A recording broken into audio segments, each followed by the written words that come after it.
thank you for that wonderful introduction. It is a pleasure for me to be here with you today to talk precisely about the mystery of musical similarities. This subject came from my reflections on the question I was originally asked when I was invited to be a speaker in this series, which was the topic that the assignment was to pick something that I had devoted a lot of time and thought to that I'd like to talk about. So I decided to talk about musical similarity. I still find it a fascinating subject after looking at it from afar and from near up and then from afar again for a long time.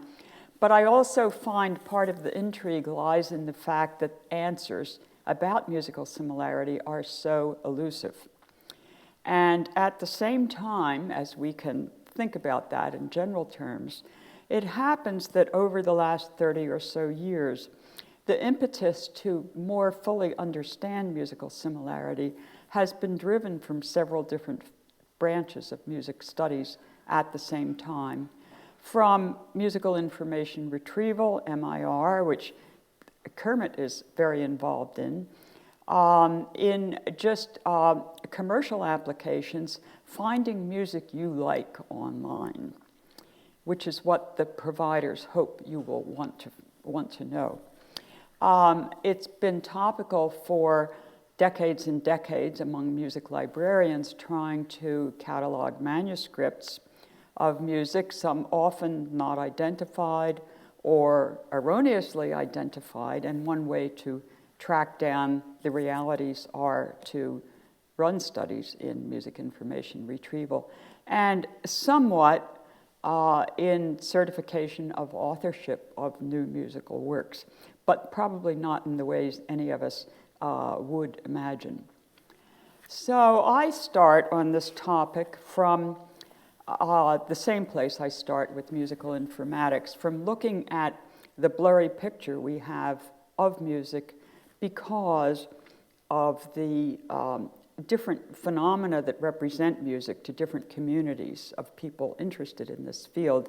So to musicians, generally notation, to audio engineers and listeners, generally sound, and to lots of other people for lots of other interests, another category or a whole series of other categories that aren't represented by notation or sound, and they go under the name of the logical work in most accounts, but it's not a very adequate term. And we'll look at a few examples here. The reason this distinction is important in musical informatics is that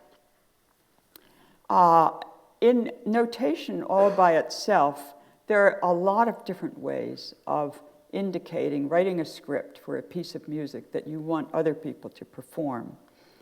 And the main features that come into that are pitch and duration. And they're so humdrum that we don't think about them very hard until we start to look at the area of sound.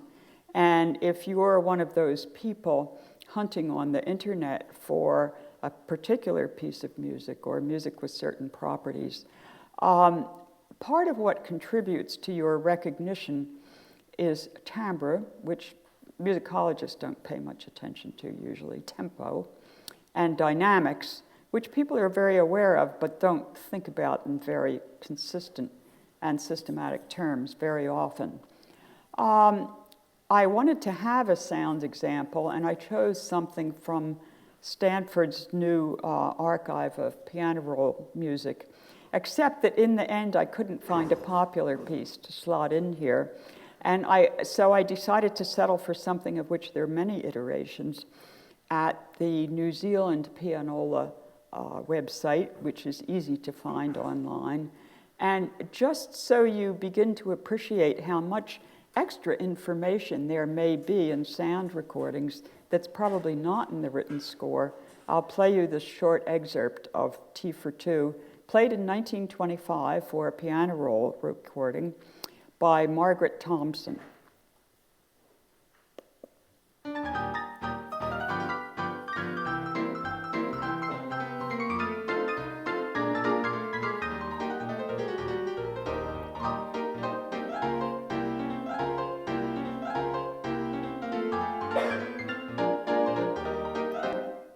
So you get the idea. There are lots and lots of extra notes in that. That's part of the territory of piano roll music when it is in the popular idioms of the early 20th century. A large area that attracts attention from many places is what I call cognitive abstractions. So we might think of terms like form and texture of music as being those sort of properties that belong to the music per se, and they're expressed through notation, but you can't look at the notation and say, I know exactly what form or what genre or whatever. You can tell about texture a bit, but you may want more information. The topics that are more familiar to music theorists and musicians are probably melodic contour and harmonic plan. So they're extrapolations of what's happening in the music to understand the music in sort of a synoptic way without getting too bogged down in all the details. And there are quite a few interesting projects going on to do these sorts of extrapolations. One of them is Craig Sapp's, what he calls his keyscapes. And these are compressed summaries of harmonic change in one movement or one piece at a time.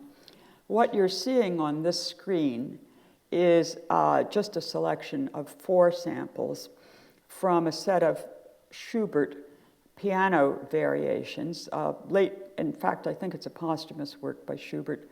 And so I don't have a sound example of the theme, but it's very familiar. And when you can listen to the first 11 variations, and the harmonic scheme remains pretty much the same. What you see in these triangles is all the chord by chord harmonic change on the bottom axis. And then there's an invisible central axis, which is the more summary view of the key as the size of the windows, so the amount of music you're looking at in one sample goes up from a note to a bar, and from a bar to 2 bars, 2 bars to 4 bars, and that's why the triangle keeps getting narrower. And at the top, what you should see is the key of the software's final estimation of the key of the piece. But if you look at number 13, you see that this is the concluding variation.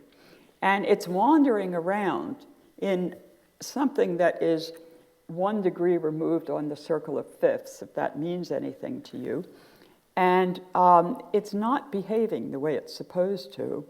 And so that's something you can see at a glance that it would take a lot more time to do that from notation. Sometimes related to discussions of cognition and sometimes not is perceptual similarity. And there's also quite a bit of work going on in this field in all different ways. What you don't tend to find in digital musicology right now is big constellations of the same approaches to the same problems. People are just sort of scattered all over. It's sort of like a map from the early settlement of North America, let's say. People are widely scattered, but they're all compelling topics. They're very interesting.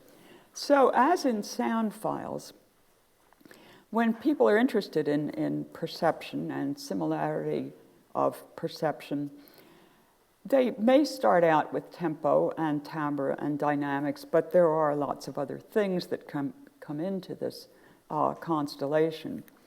And as a sample project in this area, I picked this work by Gerhard Widmer and a long list of very talented postdocs that he's attracted over the years. His work is in Austria, in both Linz and Vienna. And this object on the right, that's red and slightly strange, is the track of a performance of a pianist who was one subject among quite a few, playing the same works, and what they were trying to track was the differences between performances. So these worms are dynamic, but I could not find a dynamic image to show today. And the reddest event that's sort of in the middle of this picture is the most recent event. But there are all these circles that are getting fainter and fainter in the background as more recent events come pouring out of this worm at the front end. And the worms are taking their different directions from the mapping of tempo onto the lexicon of different possibilities that's on the left. So what they did was they went through microscopically with all these recordings to construct the lexicons, and then they construct the worms from that. And if you see a whole big sea of these worms, it's very interesting because no two of them look anything at all alike, even though the music that's there is the same music in a printed score. They look alike, of course, because of differences in tempo primarily and also in dynamics. There are lots of perceptual tricks that are embedded in classical scores that many of us know really well. But we don't tend to be very conscious of them when we're listening to the music or when we're engaged in performing it, unless there's something that is otherwise going to throw you off the track. So in this slide, I'm showing two things that are somewhat different. In the upper deck, one voice that we hear as two voices, and that goes together with a lot of solo violin music from the 17th century and the 18th century. So this is, I'm going to attempt to play this so you hear.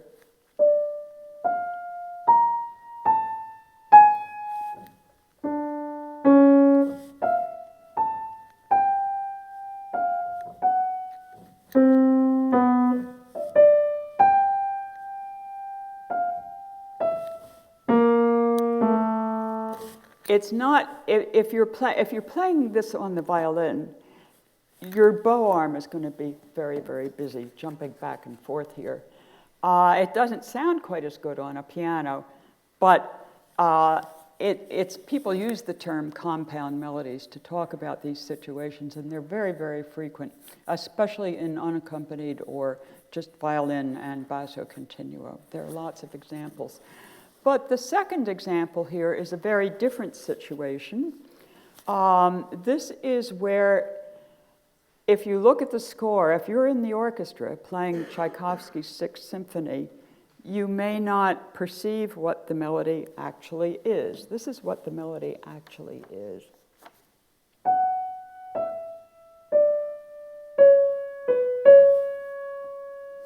And you get that smooth line by taking alternating notes of that melody from the second violins and the first violins.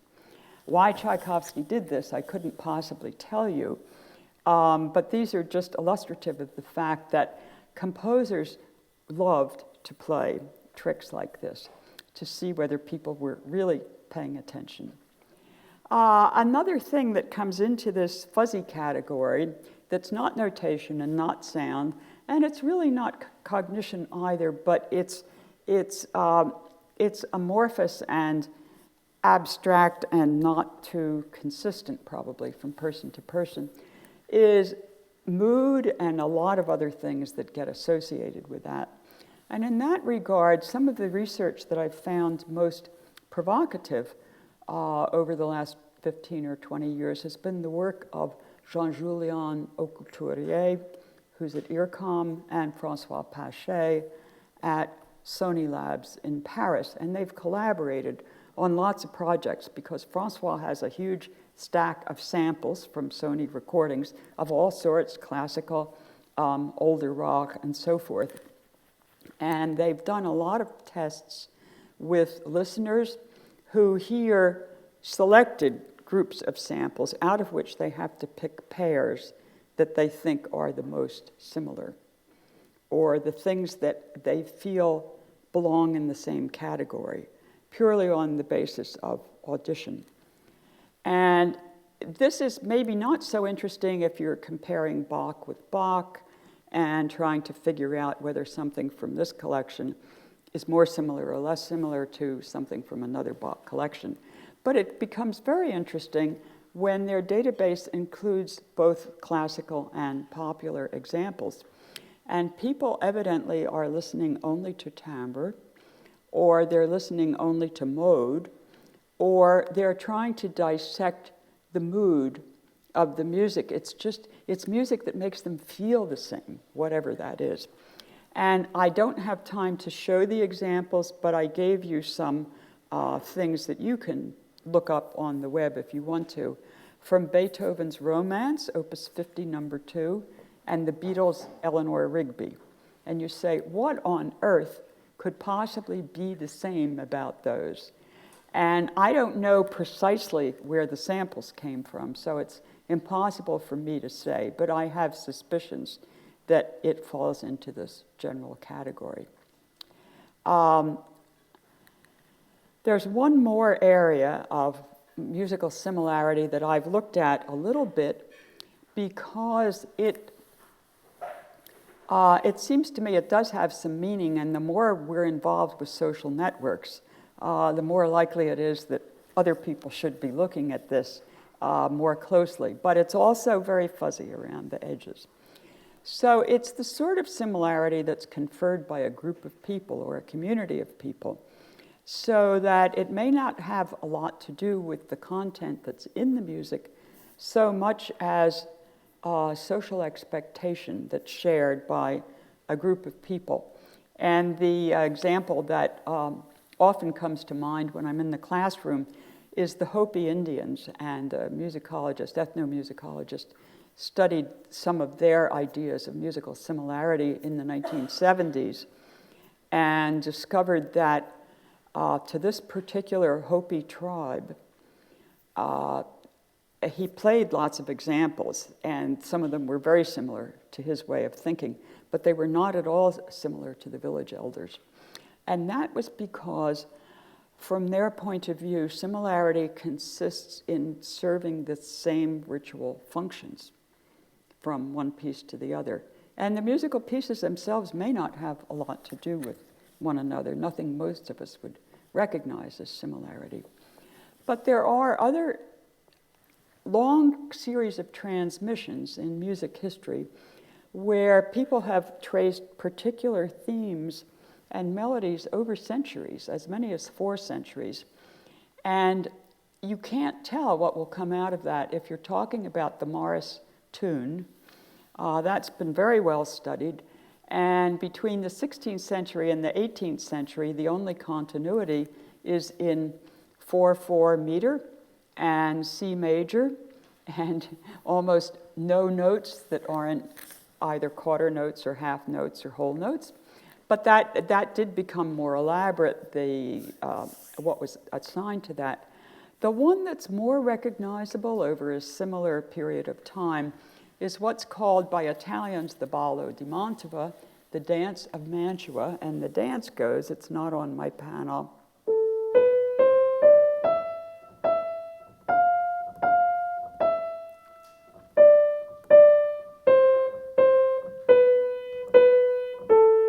Nothing very exceptional. It goes up and it comes down.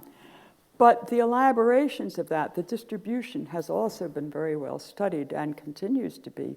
People continue to keep a record of what belongs to that family.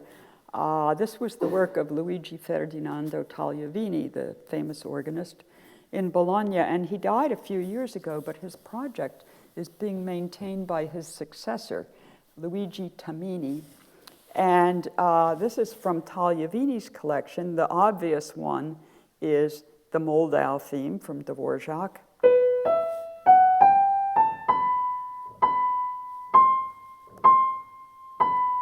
And I'm sure that's familiar to many of you. And of course, the Israeli national anthem, which was not part of Tagliavini's collection, also derives from this.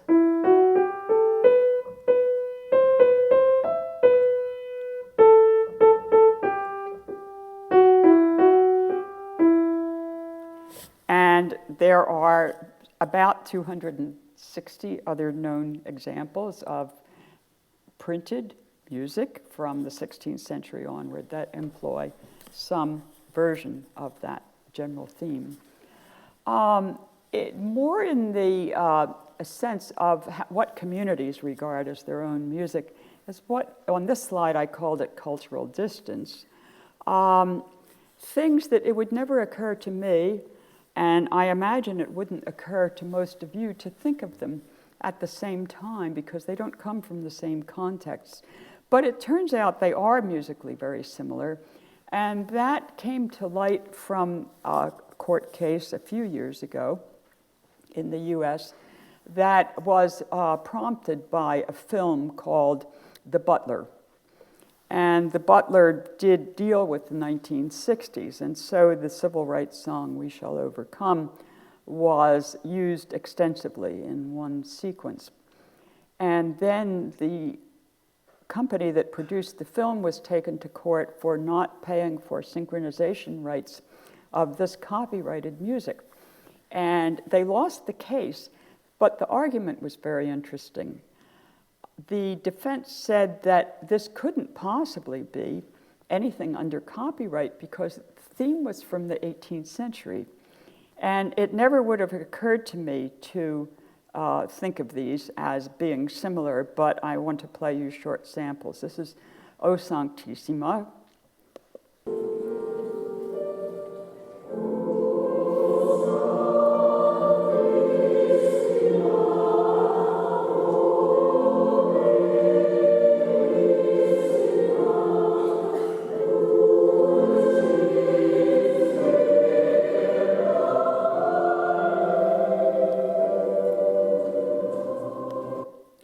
And now I'm going to play a short sample from We Shall Overcome. We shall overcome. We shall overcome. We shall overcome someday. So you see, the second one is going up one note higher in the sequence, but there is a lot that is similar there. And yet, because they come out of completely different situations with church music and with music of social protest, you just would never, in the first instance, see that as a likelihood at all. So now I want to move on to methods of measuring similarity, and this is work in its infancy, so there's plenty of room for you to make your own contribution here. David Huron was a visitor with us back in the 1990s, and he started this Theme Finder project. And he wasn't interested in melodic similarity at that time. He was interested in how people might search for music on the internet. And so he put together a collection of musical incipits, beginning phrases of works, and he set up this search form, which goes from very specific things, that describing a melody by all of the pitches in it, to being very general, describing music by its gross contour. Does the next note go up? Does it go down? Does it stay the same? And several things in between. And the question has never been very well answered. We accumulated more and more. Many people have worked on this project. Craig Sapp, at this point in time, has done the most work on it and maintains it, and we've written some papers based on it because we eventually accumulated 100,000 incipits, and they're from classical music and folk music, and from Latin motets of the 15th century. So it's not the most rational collection, but anyway, there's a lot of data to play with there. And we've played with it a great deal. But one of the questions that comes up when you get a whole page full of hits, or maybe 10 pages of hits, that's entirely possible, is what do we really mean by similarity? How similar is similar? Is it this sort of difference? Is it this sort of difference? And everything depends on the context. And the context, especially when you're working on the web, contexts are unknown.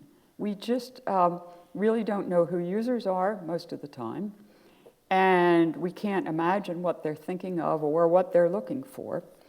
But we have certainly over and over again returned to some of the more general aspects of the whole question of similarity in the work of psychologists back in the 1960s and the 70s, especially Adam Tversky and his wife Barbara Tversky, who probably was remaining with some of these same questions longer.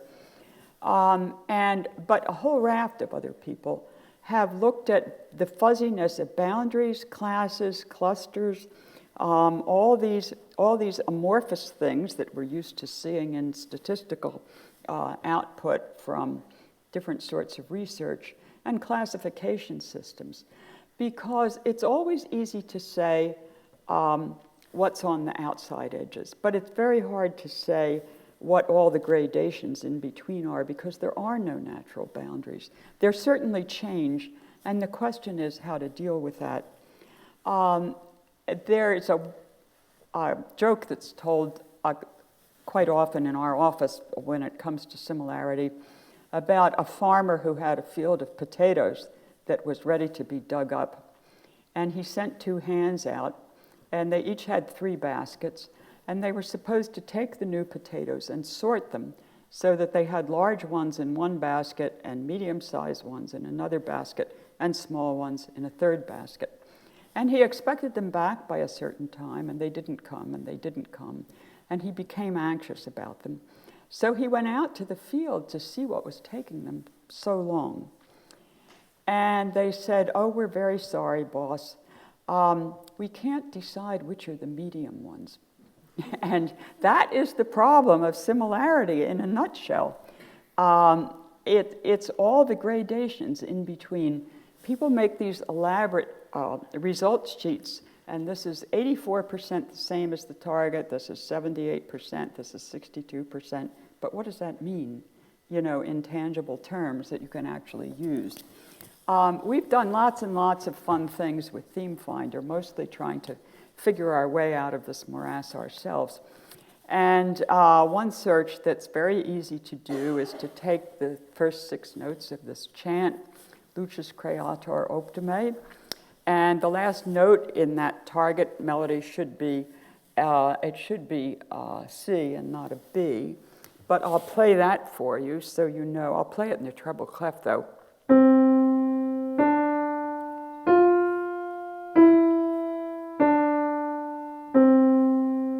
And if you feed that to Theme Finder, you end up with a long list of other things, some of which are well-known pieces that you would never, ever associate with such a chant, but I'll play a few of them. This is the Bach. I'll play this in the treble clef, too, because I can reach it better.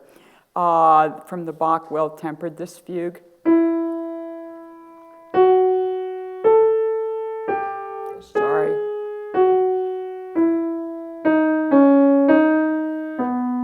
So that's one instance, but then there's Bizet.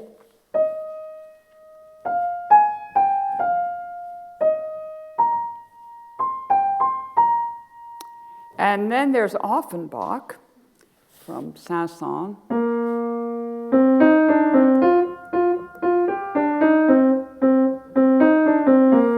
And you get the idea. And then finally, Mozart.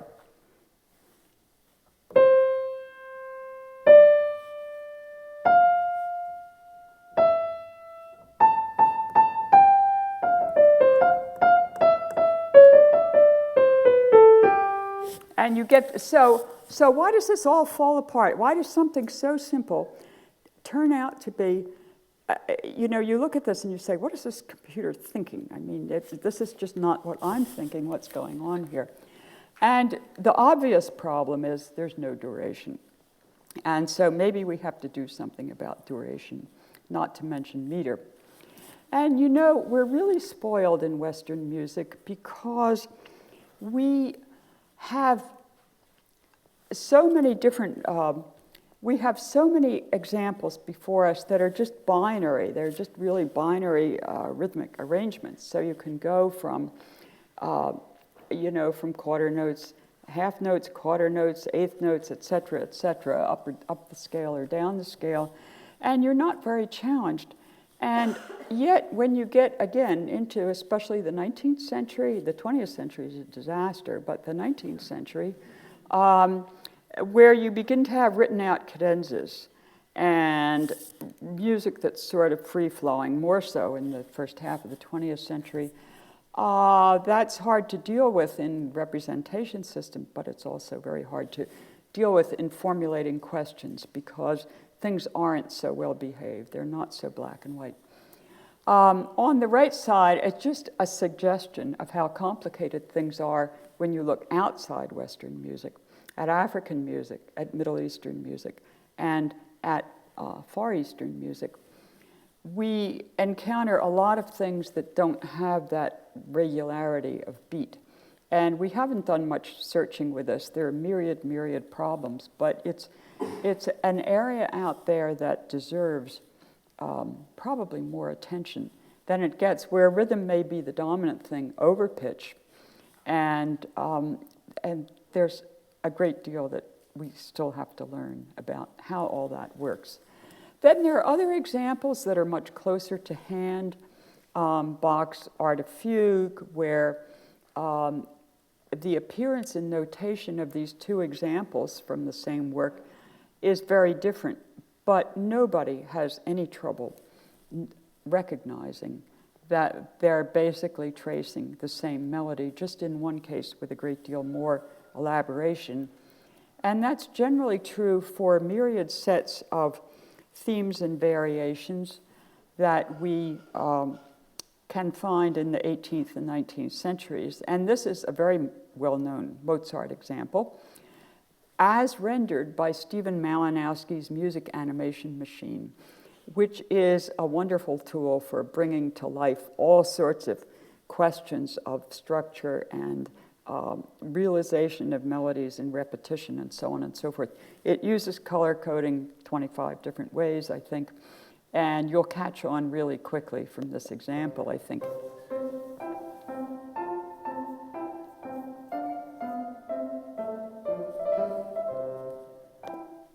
So that's the theme. And then there's a whole string of variations. I believe there are 10 of them. And it's binary, piece, so there are a lot of repetition. And I'm capturing the final iteration of the second strand of this. And the noise in the picture is because all of the previous variations that we're not listening to have all left their footprints all over this picture.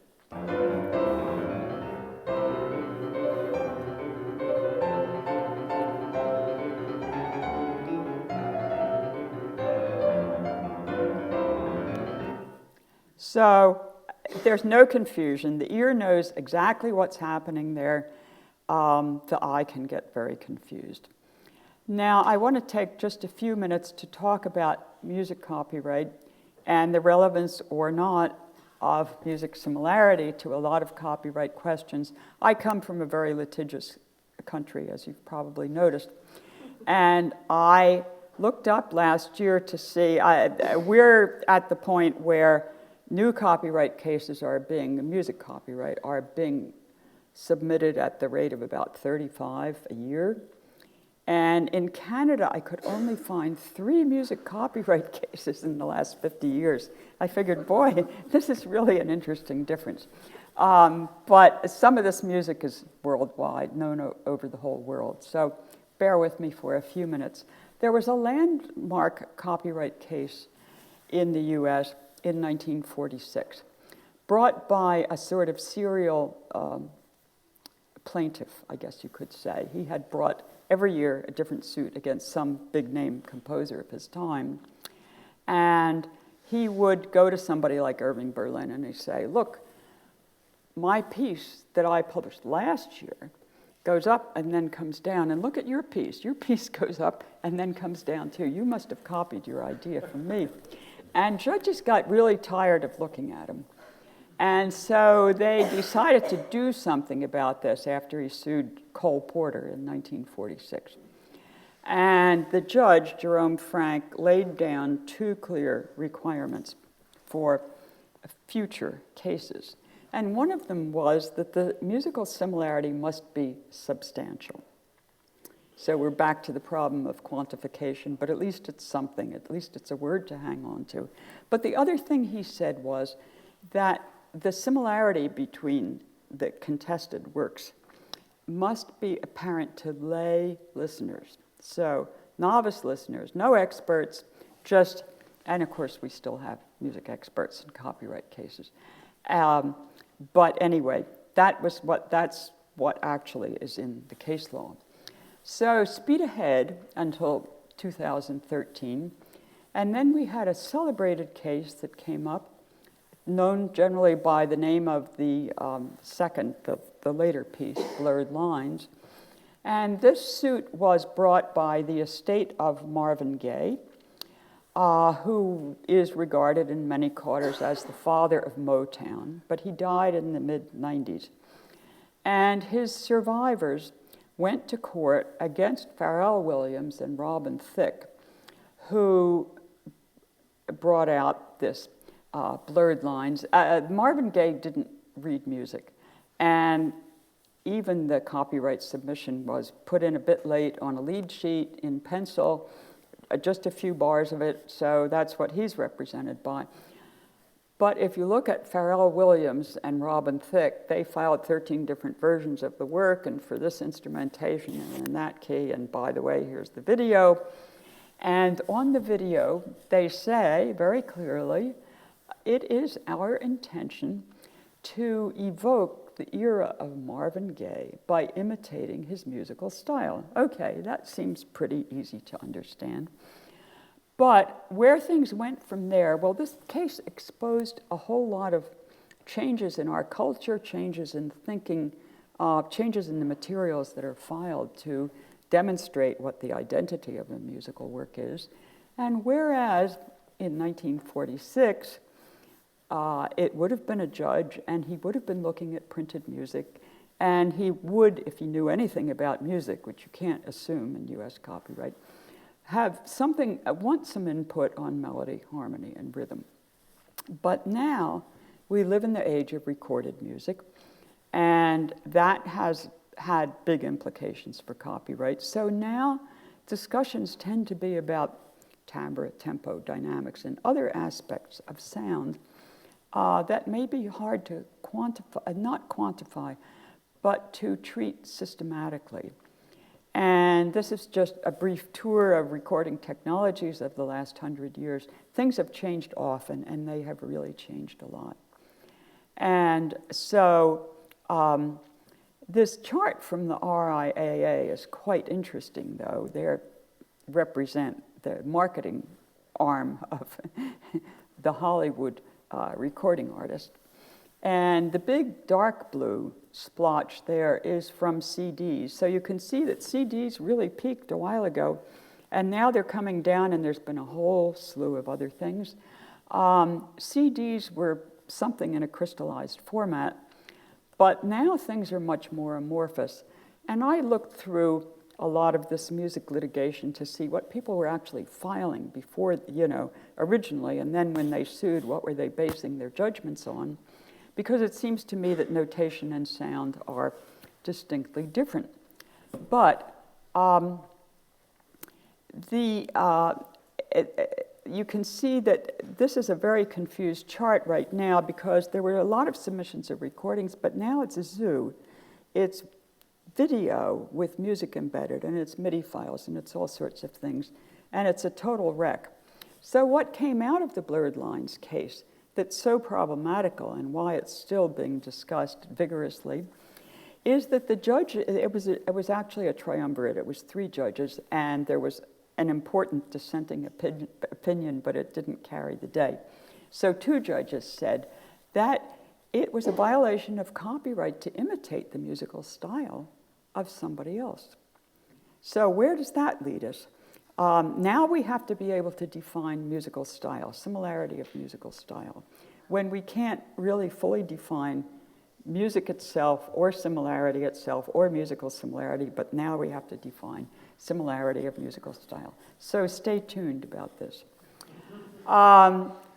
Apart from all of these questions, while all of this dispute was going on and myriad other copyright cases were filed, an inconvenient truth was emerging from some research that's again happening in Austria. In this case, Arthur Flexer is the primary researcher, but it's Gerhard Widmer's AI operation in Vienna. And he's worked with a whole slew of other really very good people. And they have a big stack of recordings that listeners have, that composers have actually made available in a sequestered online archive. And they present examples to people to see in a pool of subjects how many people would recognize the same pairs of music as similar. And so in the first study they did in this series, they had shockingly low statistics on what percentage of people that would be. In other words, what's the level of agreement between different listeners on two recorded examples that are similar but not the same? And so they followed up, and they've done a whole series of this. It's very much work in progress. They did an interest subject study, which is only just, I think, winding up now. If you present this material to this group of listeners, and then you keep track of their answers, and a few months later, you present them with the same listeners, with the same materials, do they come to the same conclusions? And that's a very fuzzy number too. So now they're constructing a whole lot of other tests to figure out exactly how they can improve the performance of the listeners, which is what a lot of people in the music information retrieval industry want to see. They want to see that there's a point to all this. But the jury's out right now. And I do have to wind up, and I want to just try to wrap up a little bit by saying that it's occurred to me that the whole quest for musical similarity might simply be a paradox. And Alan Marsden, I know, made a point something like this a number of years ago. I'm not quite there at the moment. I don't think it's quite the right word, and it doesn't embrace the whole spectrum of all these different phenomena that sort of get tangled up with each other when you try to pin down musical similarity. But it's interesting to remember that all these crossed wires are out there laying in wait for you. And now I want to give you your examination question in conclusion. So when we start the question session, I'm hoping that some people will recognize what this piece is and that somebody would like to say so. And it may be obvious to some of you.